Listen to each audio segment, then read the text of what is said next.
Hi parents, welcome to parenting diaries with Preeti. आज हम एक बहुत ही ज़रूरी टॉपिक के बारे में बात करेंगे। काफ़ी पेरेंट्स परेशान रहते हैं कि मेरा बच्चा कोई भी एक्टिविटी, चाहे वो पढ़ाई हो या कोई खेल ही क्यों ना हो, बिल्कुल फोकस तरीके से नहीं करता, काफ़ी जल्दी डिस्ट्रैक्ट हो जाता है। इस वीडियो में मैं आपके साथ कुछ टिप्स शेयर करूँगी।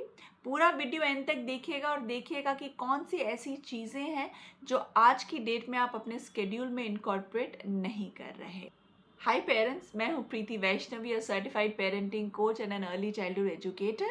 If you haven't subscribed this channel, please subscribe it today. I drop a video every week and don't forget to press the bell notification.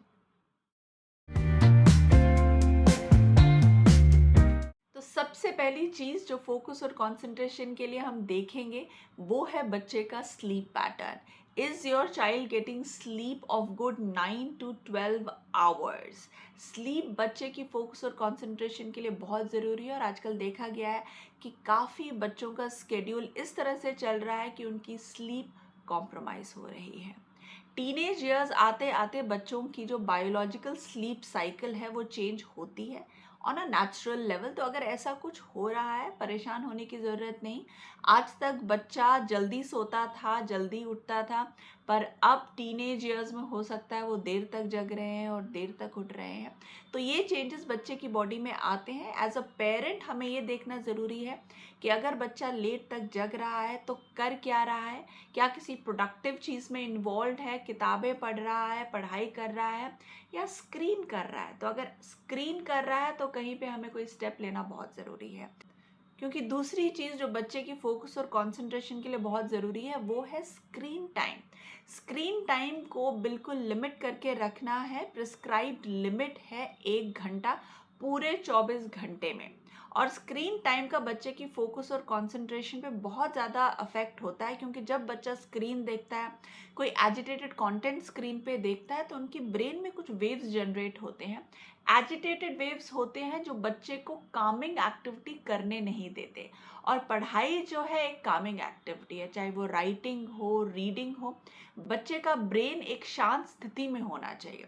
अगर उन्होंने स्क्रीन किया होगा, कोई ऐसा कंटेंट देखा होगा जिससे कि उनकी ब्रेन वेव्स एजिटेटेड हैं, तो बच्चा राइटिंग और रीडिंग जैसी कामिंग एक्टिविटी पे कंसंट्रेट नहीं कर पाएगा। ब्रेन बच्चे का उसको कंसंट्रेट करने नहीं देगा। तो कहीं पे स्क्रीन टाइम को देखना बहुत ज़रूरी है कि कितनी देर वो कर रहे हैं और किस तरह का स्क्रीन टाइम कर रहे हैं, किस तरह का कंटेंट देख रहे हैं। तो कंटेंट भी बहुत ज़्यादा अगर एजिटेटेड होगा तो उनके फोकस और कंसंट्रेशन पे ज़रूर असर करेगा। तीसरी चीज़ जो हमें देखनी है वो है बच्चे का डाइट। डाइट किस तरह का है? फ्रूट्स, नट्स उनकी डाइट में ज़्यादा से ज़्यादा लेकर आएँ। Processed food, white flour food, इन सब चीज़ों को बिल्कुल मिनिमल लेवल पर लेकर जाएं, क्योंकि अगर बच्चे की डाइट में प्रोसेस्ड फूड ज़्यादा है, ऑयली फूड ज़्यादा है, जंक फूड ज़्यादा है, तो बॉडी की जो एनर्जी होती है बच्चे की, दैट गोज़ टुवर्ड्स डाइजेशन। और जब बॉडी एनर्जी डाइजेशन की तरफ डाइवर्ट हो गई है तो ऑब्वियसली ब्रेन स्लो हो जाता है। तो डाइट को मॉनिटर करना हमें बहुत ज़रूरी है। ये सब चीज़ें बच्चे को समझाएं, उन्हें बताएं, लॉजिक दे, रीजनिंग दे कि किस तरह से अगर वो गलत डाइट लेते हैं तो उनकी ब्रेन फंक्शनिंग पर अफेक्ट होता है। चौथी चीज़ जो बहुत ज़्यादा ज़रूरी है, बच्चे की लाइफ में एक स्केड्यूल मेंटेन करना बहुत ज़रूरी है। काफ़ी बार ऐसा होता है कि हमारे घर का पूरा रूटीन ऊपर नीचे होता रहता है, कोई गेस्ट आ जाते हैं, घर में कोई शादी होती है, तो आप देखेंगे कि बच्चा कॉन्सेंट्रेट और फोकस नहीं कर पाएगा उस रूटीन के बिगड़ने के 10-15 दिन तक। तो रूटीन में बच्चे को रखना बहुत ज़रूरी है। बच्चे के ब्रेन को इस तरह से हमें ट्रेन करना है कि हर दिन वो एक एक्टिविटी एक ही टाइम पे कर रहा है। लेट अस से फॉर एग्जांपल, पढ़ाई अगर हम 5 से 6 करते हैं तो 5 से 6 ही करें।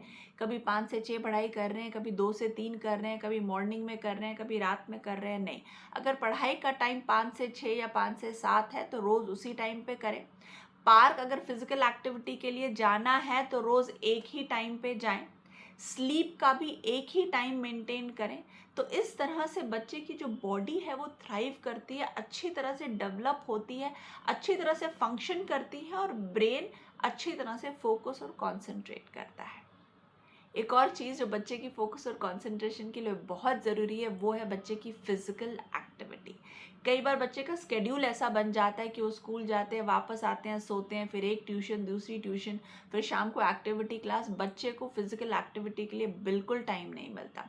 कहीं पे इस चीज़ को हमें अवॉइड करना है। बच्चे को दौड़ना भागना कम से कम 1-1.5 घंटे के लिए ज़रूर मिलना चाहिए, क्योंकि इससे होता ही है कि बच्चे की बॉडी में कुछ केमिकल्स जनरेट होते हैं और ये chemicals further enhance your child's focus and concentration.